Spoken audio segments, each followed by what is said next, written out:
We now move on to session 4, which is Leadership Perspective. And for that, I invite Mr. Sanjay Jain, Group CEO, PDS. Sanjay is a dynamic professional with rich experience in the retail and media and entertainment industries. For over 3 decades, he has been instrumental in leading transformation across various industry-leading conglomerates. PDS is a leading global fashion solutions company offering product development, sources, virtual manufacturing and distribution for major brands and retailers worldwide. Welcome, Mr. Sanjay Jain, and it's over to you for Leadership Perspective. All yours.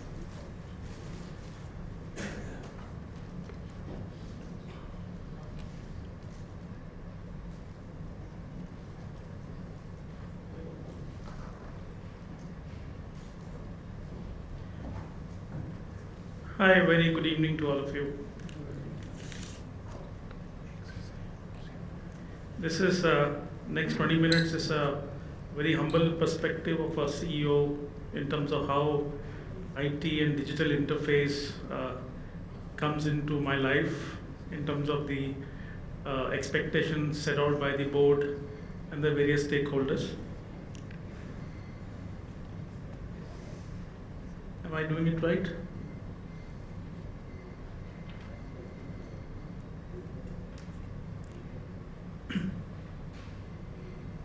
Yes, so that's the topic for reflection for next few minutes. Since PDS, the company I represent, is a listed company, so allow me to bring attention to the safe harbor statements. Some of the facts that I will be sharing will be forward-looking in nature, so kindly be sensitive about the internal trading guidelines. So who is PDS? Just allow me to share a couple of slides and then I'll come to the relevant subject. PDS is a global solution company in fashion space. So if there is a global retailer like a Tesco or a Walmart, we would design clothing for them and we would take the responsibility of not just designing but actually getting it manufactured and then bringing it to the warehouse or to their store. That's the largest piece of our business. We also manufacture garments for them. While 10% of what we do is our own manufacturing, 90% we actually source it from contract manufacturing through 600 partners, 600 factories across the globe. We also do sourcing as a service. So when I said design-led sourcing, I could be partly meeting the requirements of a retailer, but Hanes sitting in US feels they don't want to run the Bangladesh office. They would give it to PDS saying you manage everything for us for PDS. So that's called sourcing as a service. And lastly, we manage brands for the retail customers. Like Tesco and Primark may feel they have a loyalty program through which they have a very good understanding of the customer behavior pattern, consumption pattern. So they want to offer some customized private labels. We step in and we do it for the customer. Ted Baker, one of the brands that many of you might have heard, the entire global back-end designing of Ted Baker, the designing of the entire clothing and the sourcing is all managed by PDS through his office in UK. So we are originating from India. By way of origin, we are India's largest company in terms of doing garments a day. We do 1 million pieces of garments a day in terms of getting it manufactured or manufacturing. About 10,500 crore. Even Vardhman Textile, which also does spinning, is now number 2 in terms of size of business we do. We are a great place to work certified. It becomes important because I'm standing here representing the headquarter location. Just about 3% of what we do actually is in India. About 97% is across various offices outside India. And as you would see in this next slide, PDS is actually a very unique company. We are a federation of entrepreneurs. So anybody who feels he or she has some domain knowledge in the retail value chain but wants to now get into wealth creation for him or herself, we say please come, let's do plug and play. I will facilitate your coming on board. Take a 20% stake, 25% stake into a subsidiary of PDS. Let's create value for ourselves together. So all these logos that you see, well, they all come under PDS Limited. They actually represent one entrepreneur working in one corner of the world, doing some business together. An aggregate of all of that is today generating a GMV of $2.5 billion. And when the founder of this company was explaining this to a bunch of students in Harvard about 2.5 years back, they said, Palak, do you realize what you've created? You actually created a platform. So there is no design into what he created. It just happened by chance. And Harvard then actually wrote a case study, which is taught every year to the MBA first year students, that this is how a federation of entrepreneurs across culture get created. And this is our locations. On the left side of this chart is where we sell, and on the right side is where we source from. We source from Bangladesh, Sri Lanka, Vietnam, Pakistan, India, Turkey, Egypt, and we sell it to the western part of the world. That's the global value chain we manage. So yeah, these are some of the retailers that we cater to. And now, before I come into the IT and digital aspect of how they interface, what has been the journey, and therefore how it is impacting the growth and profitability of the organization, a few pertinent aspects. It's a 25-year global platform, and as I mentioned, there was no design or blueprint made by the entrepreneur firstly on a wall, and then he went to implement it under a global strategy. It was brick by brick built. The father gave him $200,000 25 years back, and he actually started inviting people. He didn't have money to pay them as salaries. That is where the concept came of Federation of Entrepreneurs. Come and join me. We will create profits together, and please take a 25% away. So that is how it got created. And I think by my hand it got pressed. 1 second. Yes.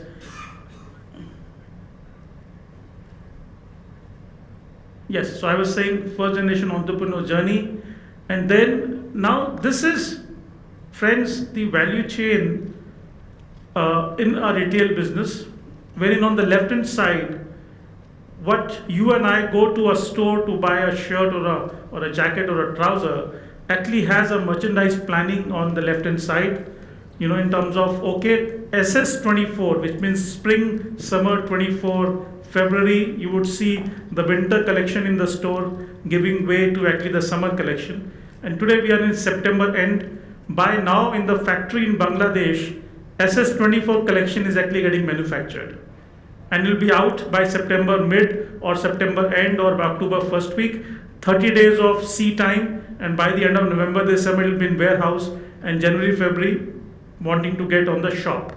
So therefore, this merchandise planning would have already started 2 months back for SS24, then the design, then the sourcing, the raw material purchasing of fabric from China or somewhere in the world, manufacturing of garment, making sure the quality is perfect, there is no thread, there is nothing stitch coming out, the quality assurance and the logistics of making it move from Tirupur to the nearby port or Chittagong in Bangladesh to the port, and then the entire logistics. There's somewhere a brand management. If you go to a Shoppers Shop store, you have brands everywhere in terms of shop and shop, and then finally the retailing that is interfacing with each one of you. But it doesn't end there. End of the season sale, there are some garments that are still left over, and trust me, garments is the second most polluting industry in the world after the fuel consumption, because all the garments that get left over actually go into a landfill, and it actually becomes a hazard to the environment. So therefore, any company that is wanting to be responsible in the entire value chain got to make sure that there is life after the last step, but one step retailing. How can you recycle that as well? So we actually try and collect those leftover garments. We mix a chemical in Nottingham in UK, and we actually give you back an anti-combustible brick out of that as well. So now, where is IT and digital coming into it? Let's talk about that in the next few slides. So when I, as I said in the beginning, it's a humble sharing of experiences for CEO. Like when I inherited this job in November 2020, Federation of Entrepreneurs, everybody, silo was the highest highlighted reason in response to the previous, actually that's the reason. In fact, this house voted for the right kind of reason. You have 50 entrepreneurs all over the world, Everybody has come into existence from time to time. There was never a global footprint. Everybody went to their own IT silo footprint. And you find there's a group CEO on top of it. He feels that he doesn't have enough data, people are in their own directions, etc., etc. How do I achieve the digital transformation? And also, since the DNA is so much entrepreneurial, one of the existing business heads walk into the boardroom and say, give me your entire IT initiatives. I will actually convert it into a sellable proposition and make a business out of it. The board get excited, they give him the mandate. All 59 business heads do not want to deal with the 60th guy. He is competition. He is one amongst us. And you have given my IT, my security to a backend guy. So then you have issues all over the place, etc., etc. So you walk in, now you have to undo what was being done. And for doing undo, you have to wait for 6 months, 9 months. Data comes piece by piece, piece by piece. Then you walk into the boardroom, tell the same board members that the decision that you took 18 months back actually need to be scrapped. So you can imagine what might have gone into the change management. And then you bring an EY on board because the board may feel this CEO has come from somewhere and so they want to trust the trusted one. So the EY walks in. Of course, they bring in an expertise as well. They kind of thrash out everything and then they give a status quo assessment, a to-be couple of years down the line, and a strategy to get there, which I will just cover in one or two other subsequent slides. But how do I get the trust back of those 59 guys? So I have to scrap the back end, and I have to give the back end to PwC. Raise your ticket to PwC, they would actually manage it. Your data storage, your cloud goes to third-party services. Slowly and slowly and slowly, the confidence comes in. But now EY has a strategy plan, confidence is coming in. Sanjay Jain is a journalist, I'm not an IT expert. So therefore, how do I take it ahead? Then I go and hunt a very smart gentleman from IBM. He is my CIO for the last 2 years. And then he took charge of it. So this is brick by brick. You might find there is nothing exotic here in terms of the IT digital interface, but this is what internally I had to go through to make it happen. And the three main objectives were the value chain that you saw a couple of slides back. Can we please simplify it? Can we bring it to, at every stage, there is a number of days that is getting spent. At every stage, the customer sitting in, the Primark Regent Road store want to see what factory is manufacturing my goods, at what stage is the truck right now, etc. Can we make it simple? Can we simplify the visibility, etc.? That's the number one objective. Again, sir, touching on the 37% voting, can we homogenize tech applications? Can we prevent people from thinking in their silos? Because somewhere IT is customized, but at the end of the day, there's a lot of commodity element into it as well. Where a single SAP license negotiation or any application single license negotiation versus talking for the entire organization. Like we are engaged, with SS now to set up a global service center because we believe we've got a size and scale wherein they can be entire backend can be into one corner in the world. But there was an issue of silos getting created everywhere, and at the end of the day, deliver the customer elevated experience. The customer here, for me, is not just the external retail customer. I have 60 internal customers who feel they are the owners of the business. While they own average 25%, but by now, way of a design, they feel they are the masters of the business. How come this guy is coming in and then actually, so they also need to be taken care of. So you have to win their trust over a period of time. So that's where when the CIO came in, I requested him that firefighting I have done for you. Can you please walk in and be the trusted operator of all these guys? They should feel that they can actually trust you. Once you actually have won the trust, gentleman from IBM, he's spent about 20 years there. And Sanjay Jain is requesting him to just do this boring stuff for some time, etc., etc. So his adrenaline is like wanting to come out. It's a sort of just hanging there. Let's get the trust back. then I will get the allocation of dollars that you want from the board for you to start improvising to the next step. Trust me, 2.5, 3 years into the journey, the board is actually asking now what next. And we are blessed that one of the Infosys board members, ex-board members, is also now on my board of directors as well. So it's like if you work hard, the destiny also helps you. So now if I walk in with a proposal, the Infosys board member sitting on my board who can actually see a merit in that as well. So this is friends, what we did as an internal assessment from an ease of implementation perspective and the impact of that implementation initiative. There were some 7 initiatives that came out. They are all in front of you on the screen. From an ease of implementation perspective, from winning the trust back, we picked up the 3 yellow circles ones, or the 2 basic ones. In fact, PDS is, as I said, 10,500 crore company, GMV of $2.5 billion. The MIS, despite there being an SAP, was coming 55 days into closure of the month. And now it is actually coming 7 days into the closure of the month. You must say, this is Sanjay, so basic. What are you talking about here? We have a session going on IT digital initiatives, etc. But trust me, now the gentleman actually has gone many steps ahead. Because when I talk about the process chain, when I talk about the value chain, there were about 21 days, for example, getting spent into a bill of lading being generated from a factory in Bangladesh to actually it getting uploaded into HSBC system in Hong Kong for me to get money. I deal with blue chip retailers. They want me to give them 90 days credit. I don't have that kind of money, but I get a credit insurance on a Primark receivable.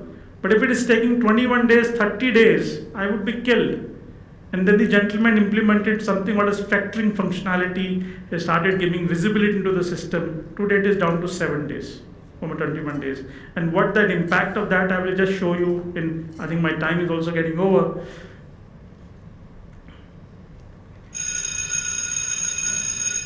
For the internal 60 stakeholders to believe that this is not a journal jargon or a garbage, one has to actually make them see that for all the 7 initiatives, there is a mathematical impact of each one of them, either on the revenue generation or on the operational control or data to enable you to take better decisions and the profitability improvement. And this is actually being measured very objectively inside the organization, and there is 100% buy-in as well. So finally, the last 2 ones. So what I request the CIO in terms of an IT and digital interface or a strategy is, for me, the life is 3 things. I keep onboarding new entrepreneurs. That's my DNA. Kindly make sure they are seamlessly taken on board. The integration is happening very seamlessly. There are about 60 verticals who are existing. Can you enable them get a larger share of wallet of the existing customer, or can you enable them get into a better geography through better decisions through the IT and digital tools being made available?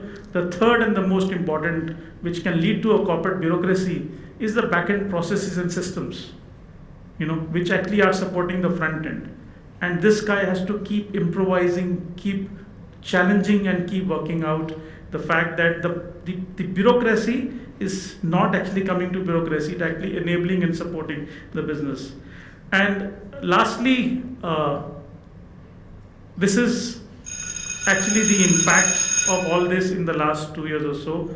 The organization from a 6,000 crore turnover is about 11,000 crore turnover. It's almost a 30% CAGR in the last 2 years. While there is an IT contribution in this, but there is a very significant impact of IT on the right-hand side graph, wherein while the organization is expanding, normally of the balance sheet expanding as well. But here the working capital days were up to 5 days, 6 days. The company is actually negative working capital into -3 days. The entire value chain that you saw, there is an IT project across each and every value chain to crunch the timeline and somewhere reduce it from 5 days to -3 days. And lastly, for a listed company, the shareholders' wealth maximization is the only barometer for judgment. That is also how I survive in my job. It was 700 crore market cap company about 2.5 years back. It is a 5,700 crore market cap company 2.5 years into the journey. And I think IT has a lot of role to play into that. Thank you so much.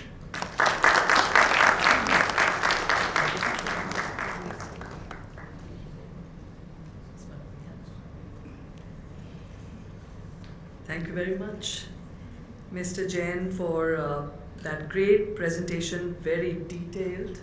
May I request Mr. Ishikaki-san, Principal, Nomura Research Institute, to please come up here to give a memento to Mr. Sanjay Jain for his presentation.